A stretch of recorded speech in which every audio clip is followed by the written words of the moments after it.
Welcome to LOA Today. I'm Walt Thiessen. With me today is our own pianist in residence, Sam Page. This is your daily dose of happy. We are so happy you decided to join us today.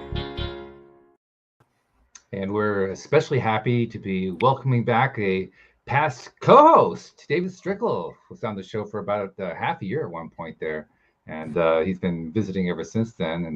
And David, since the last time that you were on, there have been changes as there usually are around here. We've been doing a lot of guesting lately with some really interesting conversations.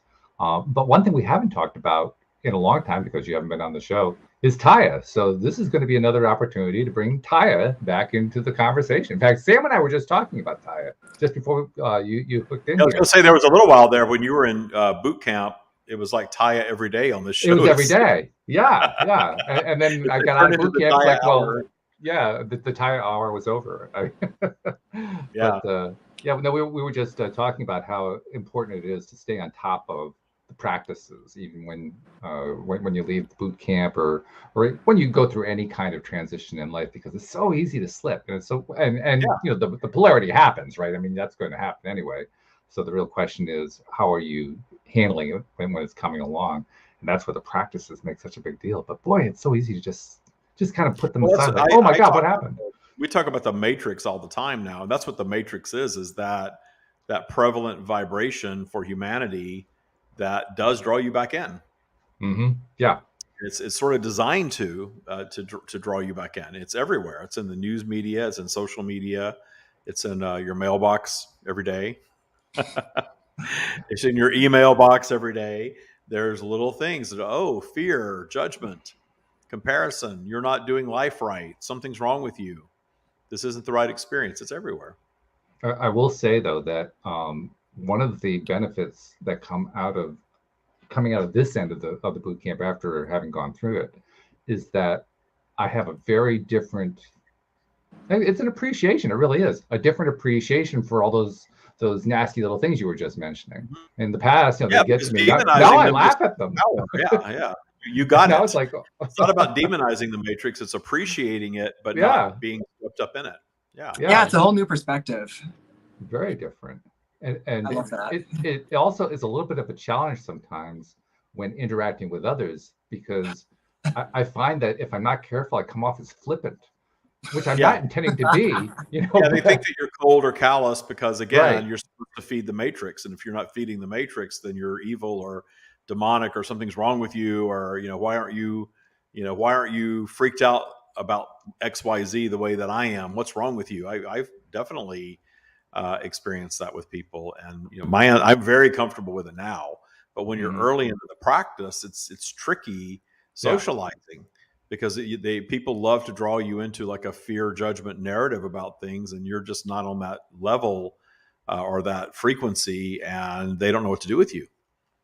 And then there are some times where I'll dip my toe into the contrast. I'll say, I'm going to be a little judgmental right now, and I'll start to do it like, this doesn't feel very good at all. The perspective has changed so much that I don't even want to do it anymore. Yeah, well, you realize you're actively lowering your vibration to go there. And for us that are on the other side of it, there's very little that's worth lowering your vibration over. We know that. Attraction is all not that I'm unable to do it, by the way. I'm very good at lowering vibration if I really want to. I have a lot. Well, I've got years of experience. We're going to get you a T-shirt, Champion Vibration Lowerer. Just don't wear it on the show. You'll be fine. I love it. Sounds like a new podcast right there, actually. Yeah. Forget about all the high vibration. Let's go low. Let's go low. How low we call can it you politics, religion. Woo! That sounds depressing as hell, I'm telling you. Yeah. Something that has been kind of an interesting theme on the podcast lately, since the last time you were on the show, we've been having a lot of medical people on. And it wasn't by design. It's just, it's vibrational. You start developing a vibration and you get more and more. And so we've had a lot of medical people interested in being on the show to talk about various ways. All of them have found a way to leave traditional medical practice, or at least to leave it in a part-way manner, which I find to be fascinating. And I'm kind of curious to know what your take is on it, because my take is essentially I mean, because there's a lot of negativity around the whole medical topic anyway, and it tends to come out in a lot of different ways.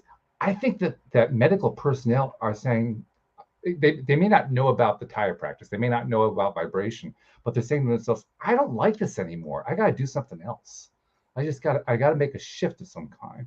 So even without having the kind of tools we have at our disposal, they're making the shift, and it's fun to watch. So I'm curious, have you seen anything like that?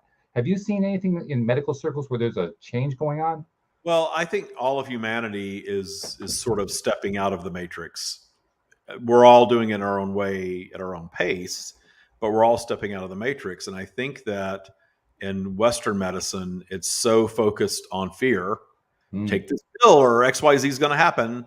Do this thing or else. Follow the protocol. Yeah, I think people are just getting fed up with it and just deciding that, hey, this is we're getting wiser is what it is. So we're questioning medicine, we're questioning religion, we're questioning everything. So why would we not question everything that's part of the matrix is really there to be examined? And the interesting thing is that people on the other side of it, if you question it, you're wrong. Oh no, the whole pandemic was that, right? Oh yeah, absolutely. I remember when it first hit, we had some friends over and it was just starting to be talked about. And I said, well, isn't it just kind of like a bad flu? Oh my God. You would have thought that, I murdered a puppy or something. Right. People, no, it's not a flu. It's not a flu. Well, now they're coming back around and saying, oh, it was kind of a flu. It's kind of a bad flu. So it's really interesting that, to me, we should be able to explore and question. And when things get politicized, they have this absolute. You absolutely must wear a mask everywhere, or you must absolutely not, because if you're wearing a mask, you're a liberal and you're wrong. That was crazy that it went that way. It was absolutely crazy that it went that way. And that's the matrix fighting for life and asserting itself and our opinions about things. I love the gray zone, man. I love the gray zone about everything.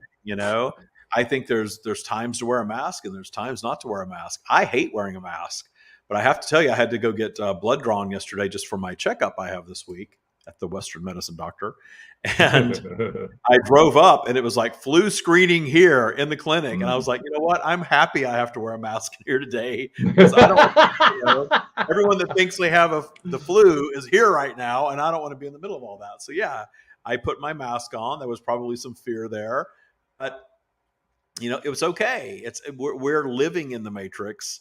It's okay. I think when we get ourselves out of whack is when we go down the fear and judgment rabbit hole.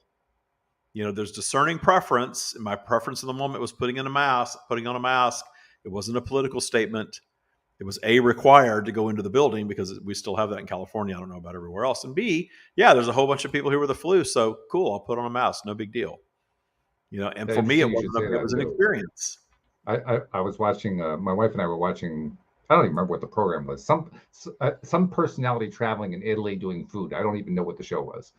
But he and his contact that he was talking to in one of the Italian towns were driving in a car. And as they're talking, they're wearing masks in the car. And then they get out of the car and they're walking around and they're still wearing masks. And then they go inside of her house and they take the masks off. I was like, well, wait a minute. What was going on? What happened to the fear where the masks were concerned? It suddenly disappeared when you went inside the house? So, I mean, that's the kind of thing that I see. Now, my wife was watching the same program, and she didn't even notice that part at all. She was just hearing the conversation going on. So I realized I have this perspective going on in my head that other people aren't experiencing. This perspective of, this is a really funny thing going on with all this mask stuff. Nobody else is experiencing it in my life that way. Well, for a lot of people, it's just become normalized now to see, and now it's moving back to sort of the way pre-pandemic, where it's odd to see masks. We went into a retail store over the weekend, and people were in there with masks on, and it's kind of becoming odd to see it now. I'm to each his own. If you want to wear a mask, knock yourself out, wear a mask. I don't think it's political, but I don't enjoy wearing one unless I absolutely think that I'm in danger of breathing something or spreading something. So everybody has their own experience with it, really. I think where we get ourselves tripped up is in the fear and judgment, the matrix vibe. Oh, yeah. You shouldn't, or you should, or any of that stuff. That's not what Ty is about, for sure. Yeah, I have to admit, I start shying away anytime I see words like should, righteous, truth. if I start seeing any of those Truth words, is a like, good okay, one, right? yeah, right. When someone labels something truth, you know a lie is probably about to follow. Yeah, exactly. All their versions of truth. It stands on its own without having to label it as such. Yeah. What are you seeing, Sam? Are you what kind of patterns are you seeing with mask wearing in your neck of the woods there in Ohio? I'm not seeing that much of it nowadays, but definitely like at the beginning of the pandemic, it's kind of like you were describing. You're very polarized, like either like, why aren't you wearing a mask, or no way I'm gonna wear a mask. It's like, and I was kind of fascinated. Like that started before I was in Thailand, but even then I'm like, how is this a divisive political issue? But to each their own, exactly. Yeah, we managed to do it though, didn't we? In the polarized world, we managed Good for to do it. us all. See, somebody threw down the gauntlet and said, I bet you can't turn that into a political issue. They said, oh, yeah, watch me. Here we go. Yeah, right. It's like, hold my beer. So we haven't done any stream sessions in a while either because you have been on the program. So I want to make sure we get one of those in today. And anybody listening on the live stream, you'll be able to have the opportunity to ask the stream questions when we get to that. But before we do that, is there anything that you can tell us about, David, about what's going on in Thai community? Because like I said, I haven't really been paying much attention, and I'm sure that's probably true for many listeners. Anything interesting going on these days? Yeah, we're always evolving the practice. The 4 pillars of Taya are the 4 pillars that will always be. I would say the most exciting things is the Taya book is finished. I rewrote it this year, and it's the editing part of it is finished. So we're getting closer to actually publishing it. This is the one you were doing with Cat Wanders, right? Yeah, we've been doing it for 4 years. Yeah, well, yeah, I know that. Yeah. Well, yeah, we took a long time to write it, and now it's fully fleshed out and really ready for prime time. I rewrote the whole thing because the whole teaching of the matrix, for me, sort of closed the loop on the whole practice. The practice is complete, although we'll always be adding tools. So the other thing is that we've added a new tool. And for those of you that have taken any of our master classes or any of those things, or you've just been to our YouTube channel, there we talk about the virtual vibrational spiral, and anyone that's into law of attraction is probably aware of vibration and vibrational levels and all that sort of thing. And we've created a numeric measurement of vibration. Oh, this is something that we created as a tool. And the top of the spiral is positive 20, and the bottom of the spiral is negative 20, and then you have all these various vibrations in between. And we are finding that it really helps people understand vibration and source connection and source allowing, or allowing in general. All of that is, it seems, better understood with this numeric system. People understand now that a positive 5 vibration is co-creation between ego and source, where a negative 5 vibration is more ego and less source. But it's sort of like if you took 2 triangles and you had a triangle that started out small and, enlarged on the way up, and the top of the triangle, the largest part was source. And then you took the other triangle and inverted it, and the smallest part was at the top, and the largest part of the triangle, I'm sure there are names for these things that are escaping me, at the bottom is ego. That's how vibration really works. So when your vibe is up, you're allowing more source and less ego. When your vibe is down, you're allowing more ego and less source. And everything that isn't source is polarized. So your ego is polarized. So ego is not necessarily a bad thing, but it diminishes as you go up your spiral. And you can get all the way up into super high vibrational territory where you're beyond wanting anything and needing anything. And most law of attraction circles are really in what I would call the lower high vibration of desiring things, and allowing by co-creating with source. It's still a high vibration. There's nothing wrong with any vibration, but it's still, where's my stuff?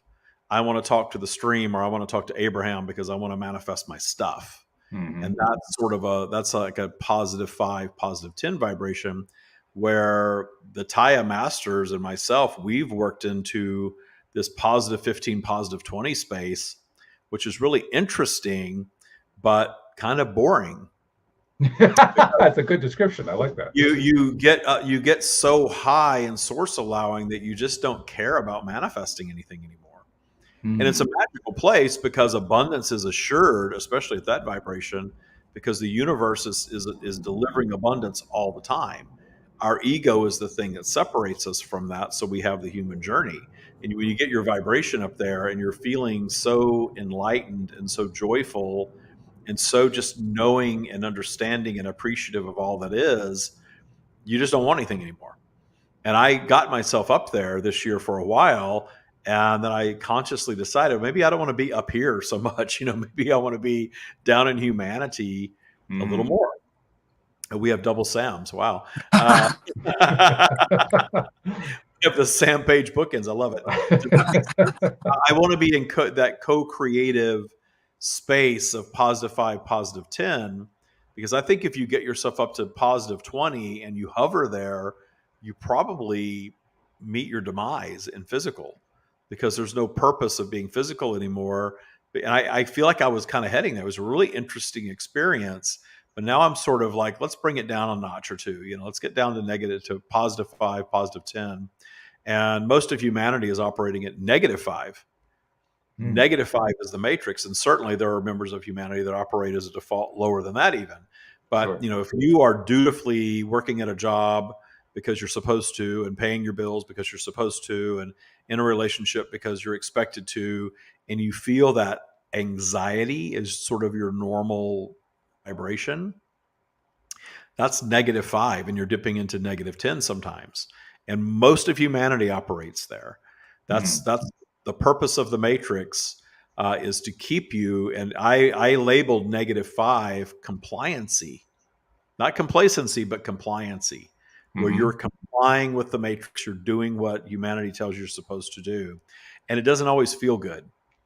It doesn't feel bad. Sam's doing this great robotic thing. I don't know if you saw that, but while you were describing this, he's doing this robotic thing here to mimic what you're talking about. It's perfect. Yeah, it's a sign language version. Pretty much. That's what it comes to mind. It's the Taya version of sign language, is what he's saying. That's right. But anyway, so I encourage everybody. You can go to our YouTube channel. It's on the YouTube channel. Go to the YouTube channel. It's a 21-minute training that shows you this numeric system, and it seems to be very helpful for people to understand that where their default is. Where your life is a sign of where your default is. And if you're anxious, if you're in anxiety, or if you have a lot of major elements that aren't really what you want them to be, you're probably at -5. And -5 is not terribly uncomfortable. -15 is uncomfortable. -20 is despair. Yeah. So, most people operate at -5, a little anxious, kind of getting through life, getting it done. And it's what most of humanity runs on. And what we're all about is, let's get you above -5. Let's get you above neutral. Let's get you up into the positive numbers, and life changes dramatically when you get yourself up there. It's funny that you were mentioning this about what it's like to be in the +15 to +20 range. How did you say that you really didn't care a whole lot about stuff that was going on? Well, you're blissed out. You're appreciative of all that is. You don't need anything. The material stuff doesn't matter there at all in that space. It's very blissful, and it's lovely. But you're in such deep appreciation that even your obstacles that pass through are met in joy and appreciation, and really just solve themselves. And it sounds wonderful, but it's just not very expansive space. We didn't come here to just be beings of source. We came here to be source beings having a human experience, which is ego-driven. And the ego-driven experience is what sort of bats us all over the place.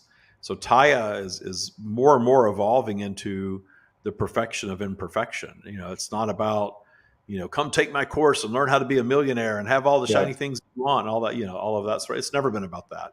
But it's really moving further and further away from, those types of thoughts. But at the same time, not wanting to go so high out there that we don't get to be humans. It's okay to want stuff. It's okay to want to have experiences.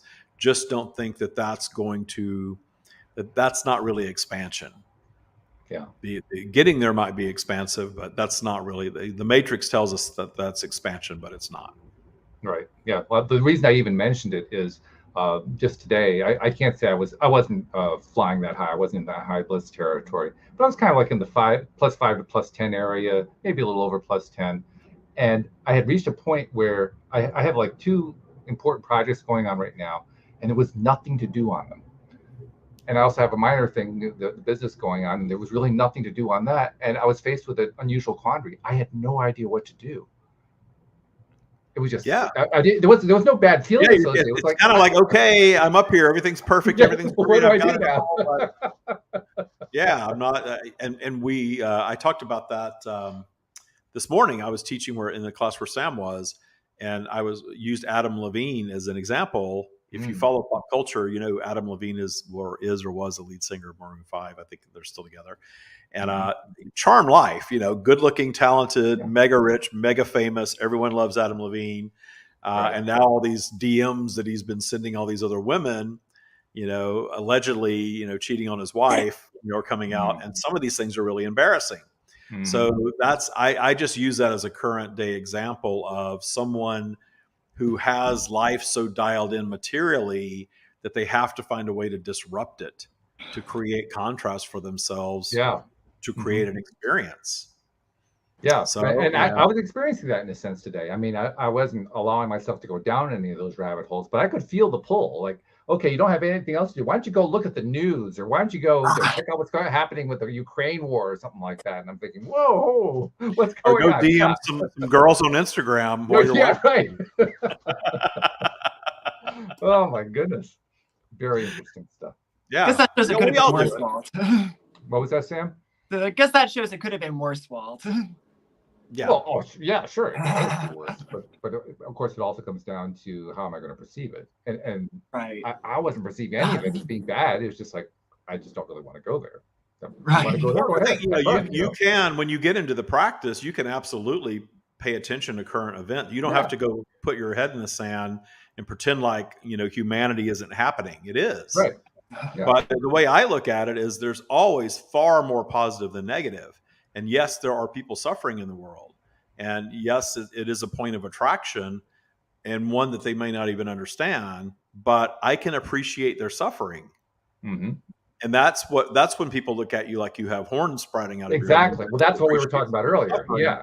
Appreciation isn't celebration. Appreciation is deep understanding. Right. That you're having a suffering journey somehow. And the soul wants to have the full human journey without judgment. That's the thing, is the energetic realm is not judging good and bad the way humanity judges good and bad. So let's address a point here that I think is really interesting. Oh, and we will get to the stream. We will get there, but I'm just trying to get some questions flowing for the stream because I know this stuff. Oh, it's going to work great. Let me tell you. No, the thing I want to ask you about is let's talk for a moment about what the similarities and differences are between appreciation and compassion, particularly in the arena you just described. We can have that appreciation for the pain that people are going through. But some people would say, yeah, what about having compassion for them? So how would you answer that? There's nothing wrong. If there's no judgment, what would be wrong with having compassion? You can have compassion, but when that compassion turns into all of that fear and judgment vibration, then you're adding to it. You're adding energy to it. You're fueling it. So the appreciation is a higher vibration than compassion because compassion has judgment laced into it. They shouldn't be experiencing that. And the stream will say, who says they shouldn't be experiencing it? They are experiencing it. It may be something that sparks fear and judgment, but it is the experience they're in, and it's the experience that their soul came to have, and everyone on some level suffers. Suffering is built into polarity, but the suffering is in the judgment of the experience. And the deeper judgment of the experience and the going deeper into the fear of the experience draws you deeper into it. And then you find yourself in the path of mass calamity sometimes. And that's the thing that the stream gets into that a lot of us don't really understand is, well, what about a plane crash? All 250 people on a plane were all vibing with demise. Well, yeah. They were, and they all, orchestrated. The universe has a way of orchestrating events to get us in alignment with being in that scenario. But Source isn't judging the plane crash as bad. Yes. We do, because we look at our humanity as all that is. Source is saying there are eternal souls that are completing their very temporary human journey in this way, and there's nothing wrong with it. So and there's really nothing wrong with the judgment most either. There's really nothing wrong with the judgment either. The point, I think, with the judgment is, do you really want to go there? I mean, it's understanding what the experiences, what the consequences are, if you will, if you decide to go down the judgment path. I think that's what the real value of the streams teaching is. Understanding that. Well, I don't want to be in in a plane crash. I don't want any of you to be in a plane crash. I don't want that to happen for anyone. That's compassion, not wanting anyone to suffer. It's normal for us not to want to suffer or want anyone to suffer, but the demonization of things and things like natural disasters and things like that, there's not as much demonization there as war and things that are more thought out and directly created. But the demonization fuels, and we see that the things that we mass demonize, like school shootings and things like that, keep happening again and again and again, because we are all adding to that vibration with the focus on it in the demonization of it. How nice to know how to avoid doing that, so that you're not contributing to it anymore. It really is taking a higher perspective of appreciation on everything. And we know in our personal lives that higher perspective of appreciation detunes the transgressor energy for us. So it really is more about your internal work and your internal healing than anything else. How you feel about a plane crash or a school shooting, if you're not directly involved in it, that's just you and your thoughts and how you think of it. The how you think of your childhood abuse or your illness or your being cheated on or whatever it is that's causing your suffering, that's where the magic of all of this really comes in for your personal journey, because it allows the transformation of those events to move from something of an abundance block to something of appreciation that you actually expand in, which is lovely. So I think we've laid out some interesting topics to ask the stream about. Let's bring the stream in and get their perspective, and we'll revisit with you after we're done. Okay. All right. Sam, you got a question lined up? I'm just curious.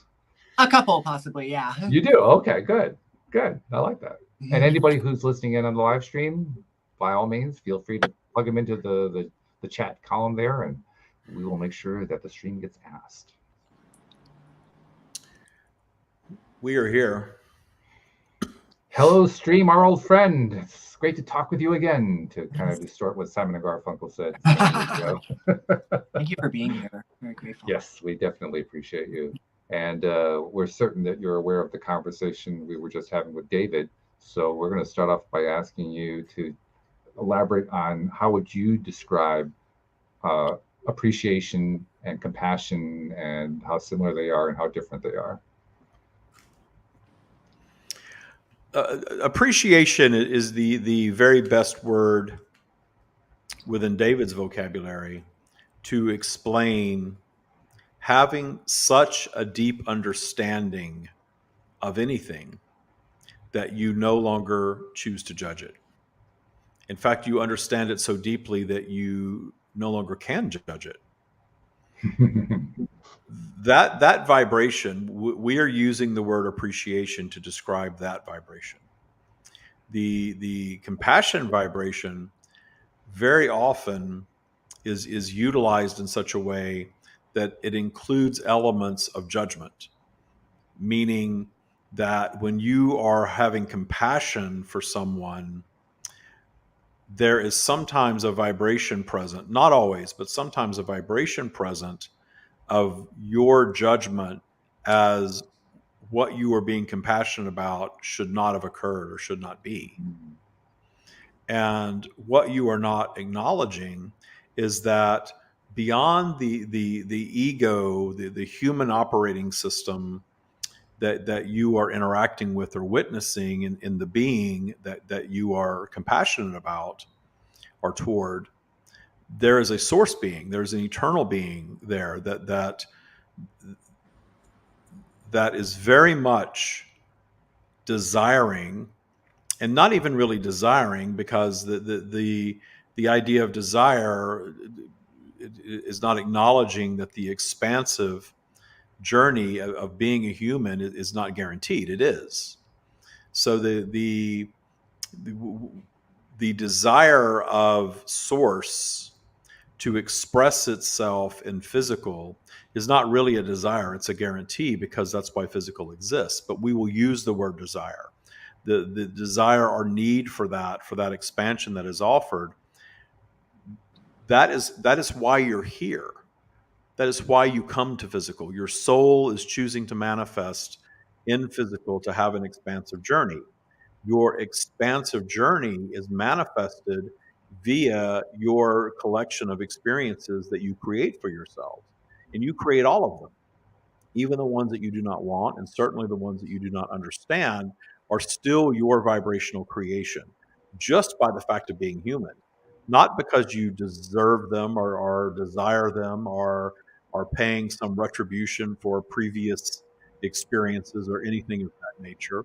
Humanity has spent a great deal of time and effort trying to understand itself. And in that trying to understand itself, you have all asked the question, why? Why do we suffer? Why do bad things happen?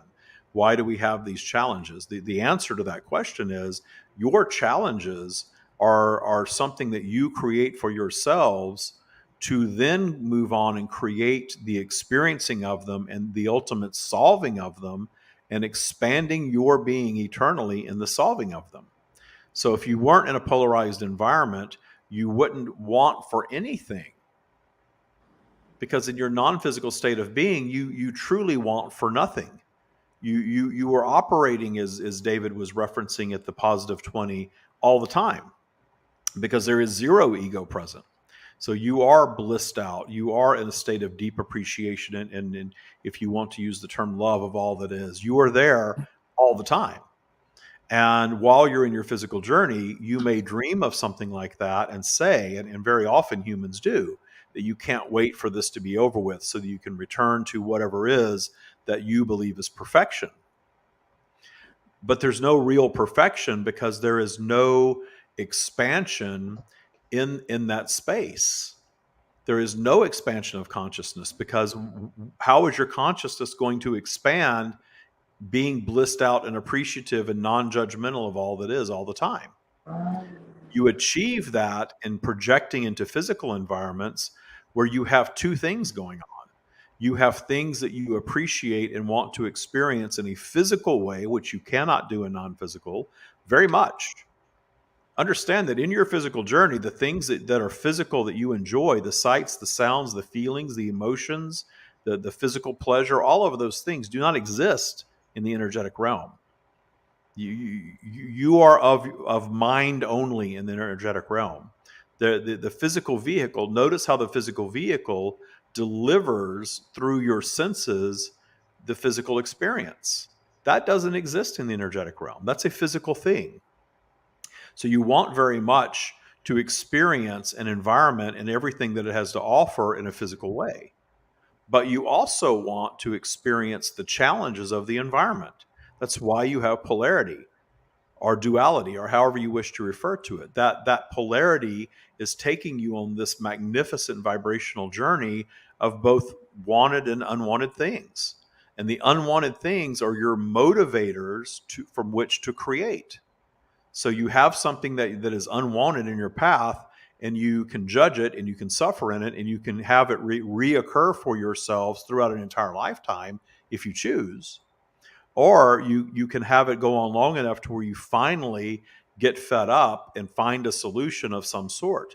Or you can meet it in appreciation and find a solution for it instantaneously, which is the universal process of creation. All of it is, but creation at its finest, if you will, is when you learn to at last meet your obstacles in joy. Look back at your animals and your plants and the other beings on your planet and understand that while your heightened intelligence has allowed you to move yourselves out of the food chain and create technologies that the other beings do not create, there's duality in that as well. It also creates more suffering for you because you are judging your journey on a far different level than the in-the-moment judgment that the animals and other beings are exhibiting.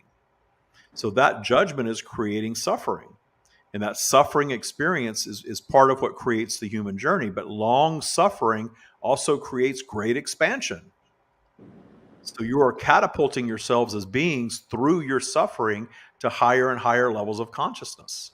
And those higher and higher levels of consciousness are exactly what is expanding that which you call source, which is what you all are and exactly what we are.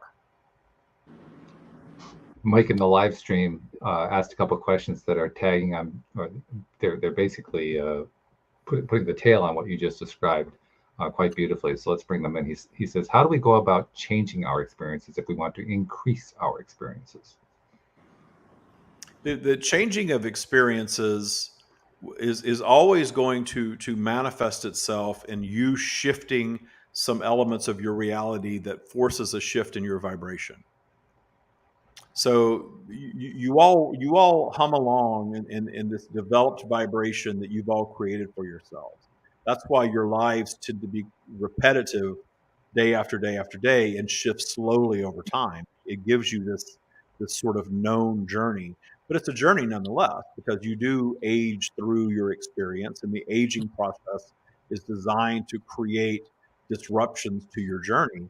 You can create some disruption to your journey in a positive way, if you would, from that perspective, and simply taking a risk and doing something different that's going to be disruptive to your everyday reality. Moving to a new city, shifting relationships, changing something about your physical vehicle, quitting your job and taking on something else. Something of that nature can be very disruptive if you want something that's sort of abrupt in the way that you're going to change your vibrational journey. Changing your mindset first is where we guide you, because mindset is creating your reality. And you can change your lives dramatically simply by shifting your mindset. And it will take a little more time for the conditions around you to catch up and begin populating to your new expectations and your new mindset. But that vibrational journey of shifting and opening up your mindset and systematically raising your vibration will do more to ultimately shift your reality than any abrupt change will. Because very often abrupt change, well, you'll find yourself very often pulled right back into the old vibration, and sooner or later the old circumstances and events are beginning to populate this new disrupted reality that you've created for yourself. So a gradual mindset shift that happens over time, but systematically, is going to do more for you in terms of expansion than these disruptive shifts. But it's up to you to decide and discern your preference what to do. For a full, rich life experience, we would guide you to try all of it.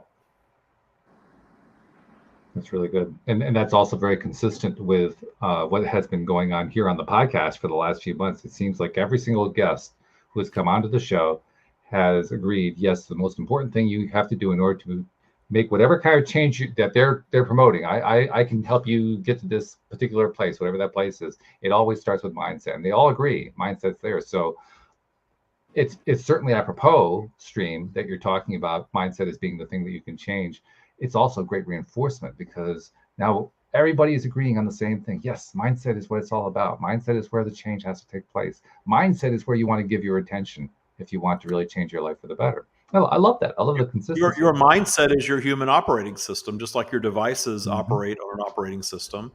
Every single physical being and absolutely every human being operates in a belief system. Your mindset, that is your operating system for your life, and you can shift it. You created it. Therefore, you have the power to update it, upgrade it, evolve it, shift it, do whatever you want with it. Which, of course, is what the tire practice is all about. We offer a framework that gives you the tools to do that without delivering what that mindset specifically should be, because that's your creation. Right. Sam, you mentioned that you had a question or two. What do you have in mind for the stream today? For sure. I have a couple kind of completely different ones, but this might be in a closer vein. And so one of my favorite things I've heard from this stream in the time that I've been following them is very simple, but very effective from my perspective. Is just that for humanity to love themselves more.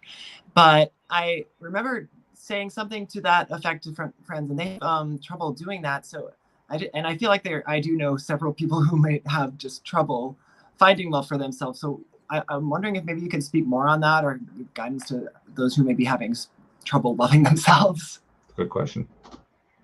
Understand that in when you speak of loving yourselves, the challenge very often is being caught up in the commercial version of love, the matrix version of love. What do you love? Do you love something because it's beautiful or cute or paying attention to you? That's all ego. Or are you loving something unconditionally and you're deepening understanding of it, i.e., authentic appreciation? So, where we would guide all of humanity is to think in terms of authentic appreciation of yourselves as eternal beings that came to be imperfect and have an imperfect journey. Because that is how we feel about you all the time. That is source consciousness. So when you start applying that to yourselves, you are automatically raising your vibration. And if you want to attract more positive things in your lives, the path to that is via the system of your vibration, where your default vibration goes higher and higher and higher. And you begin to not only the reason that the higher vibration attracts more of your desires is because you need them less in the higher vibration. You need those things. The number one thing, and you are all about quantification, we are not, but we understand it to speak to you in these terms. The number one thing that chases away your desires, the things that you want most, is your focus upon them in need. The things that you believe that you need to be happy, you are thinking about all the time. And what you are activating is the vibration of it's not here. And in activating that vibration of need, the it's not here vibration, the universe is always agreeing with you. You're right. You need Quite it. annoyingly. It's not here. You're right. It's absent. You're right. You need that to be happy. Whatever you say, the universe is always, whatever you vibrate, the universe is always answering yes to that. Always, always, always.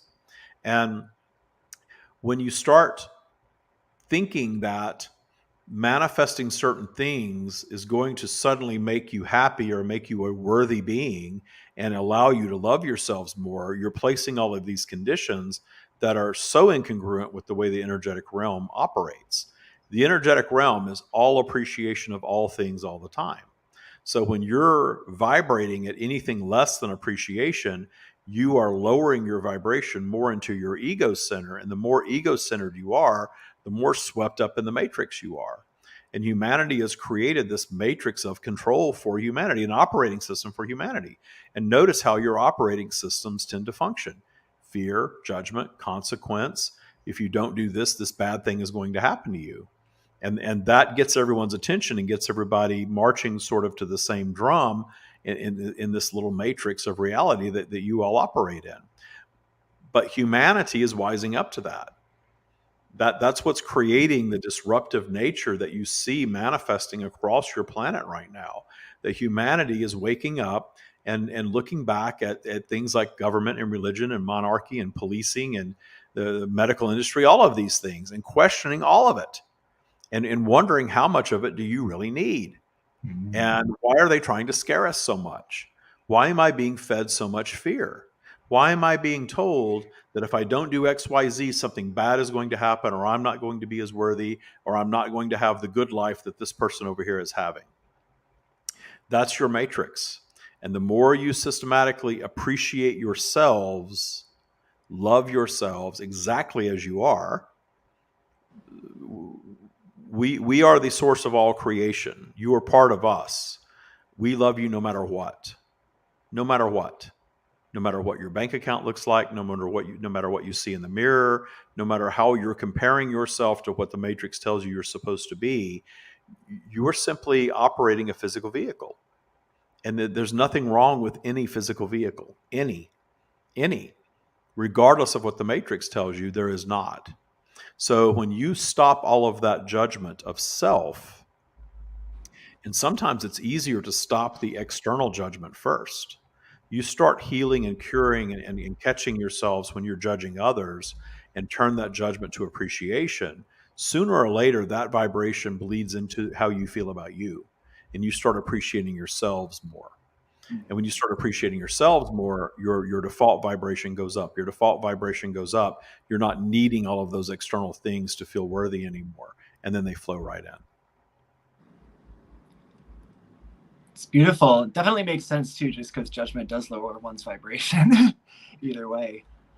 And the other question I had thought of was kind of a departure from what we were just discussing, but I was wondering, I followed the stream and the Thai teachings and there's been some talk about just how like the matrix idea of time is an illusion, like the linearity of it, and how it's more like, I don't know, my understanding could use some development. So that's kind of the question in itself. But like, I kind of understand it's like things are all happening at the same time, but I'm wondering if the stream could elaborate more on that or clarify that a bit. It's easier to think in terms of the only thing that really exists is your right now moment. That's all that exists. Everything that ever existed before that moment only exists in your mind, in consciousness, your memory. And everything that exists in the future also exists there in your mind and consciousness, in your memory of what you're projecting into the future, what you're dreaming about, what you're frightened about. You're creating that in your mind.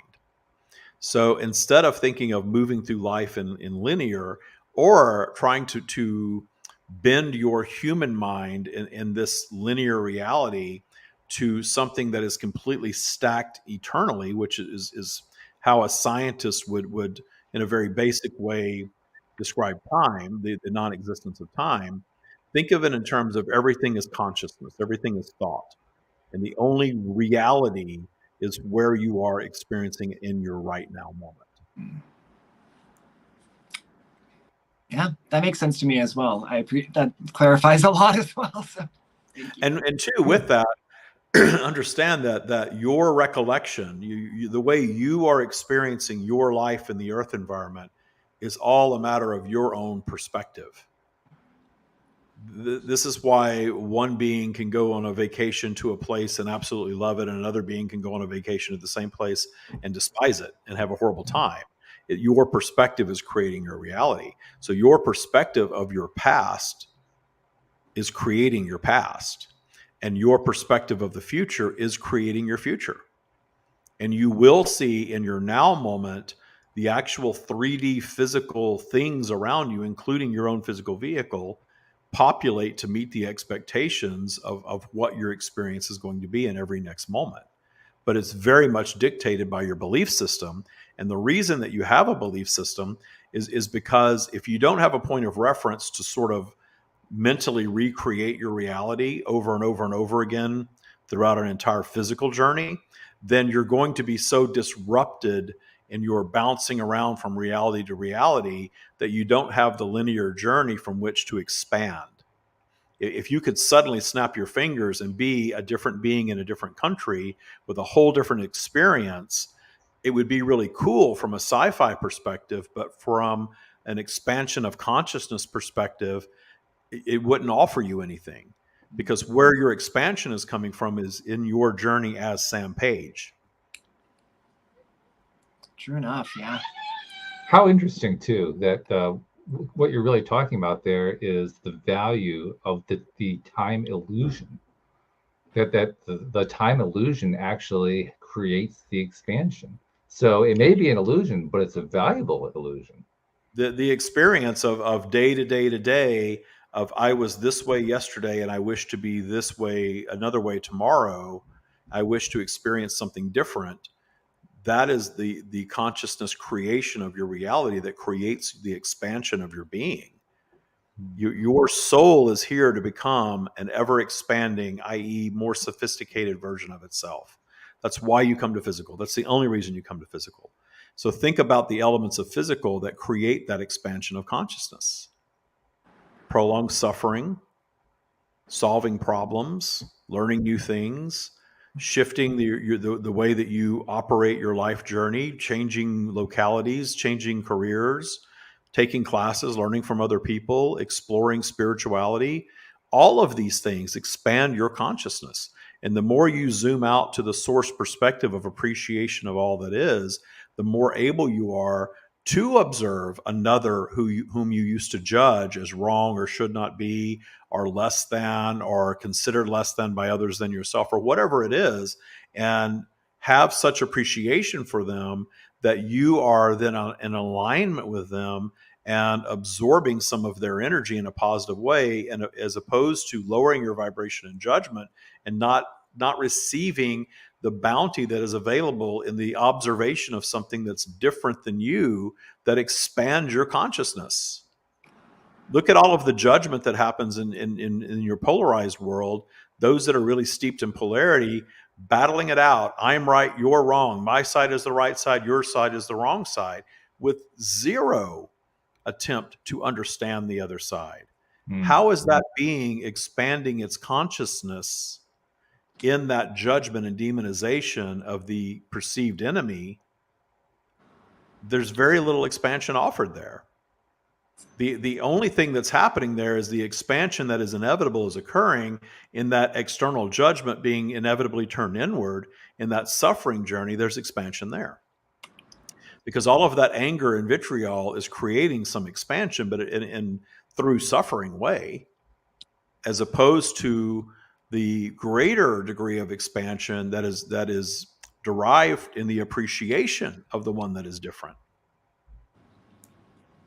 It's a very interesting point, because I think we do get kind of, we get excuse me, we get hung up on the things that we become very truthful and righteous about, and we also tend to learn the least from those situations, but they do nevertheless serve a role. They do serve a role of helping us to, in a sense, be guided toward what you were just talking about, switching the whole thing around. Like you said, you kind of go inside with it. It turns to suffering of some kind. And if you continue down that path long enough and come out the other end is where the appreciation starts. Very often people don't go that far. They stop before they get that far, but that's where the path is going toward, which is a very interesting thing. In other words, what the thing I'm identifying as interesting right now is we tend to demonize judgment. We tend to demonize bad experiences. We tend to demonize people who don't think the way we do. We tend to demonize things that we don't like. And yet that demonization, if we follow it through, this is something that would drive a lot of people crazy. If we follow it through to the end, it actually takes us to a place of appreciative expansion. That's really odd. It's inevitable. Your return to source is inevitable. Whether it's through the transition to non-physical experience or before that on some level. You are going to end up returning to your source being no matter what. Mm-hmm. That is why we say that even the ones that are steeped in the matrix, spending a lifetime judging and fearing, are expanding in that process. No matter what, there's expansion offered in the journey. When you are, to put it in linear human terms, when you're no longer in physical and you're in your non-physical state, which is an all-knowing, all-being, all-seeing state, because you're part of source, you can look upon whatever was experienced in a lifetime in great appreciation for exactly this experience that was had. That was you think of yourselves as infinite beings, because you are. And if you are speaking to infinity and you are looking at infinite lifetimes, and you all are, you never end this expressing yourselves in physical. The idea that you live so many lives and you become so enlightened in a lifetime and that you're done living lives is very ego-centered. That is the human being judging the human experience, no longer wanting to be human, and believing somehow that they've done enough spiritual work to be done with being physical. Your expansion is derived from your physical journeys, and you are never-ending expansive beings, as we are. You're part of us. But when you go into the energetic realm and reflect back on your lifetimes, there are going to be infinite experiences. And some are going to be very brief, and some are going to be much longer, and some are going to be expansive in terms of the physical journey itself. Some are going to be journeys of suffering. You have all of it. You have all of it. And you are all continually expressing yourselves in greater degrees of sophistication. And here you are as the most sophisticated physical beings in your environment.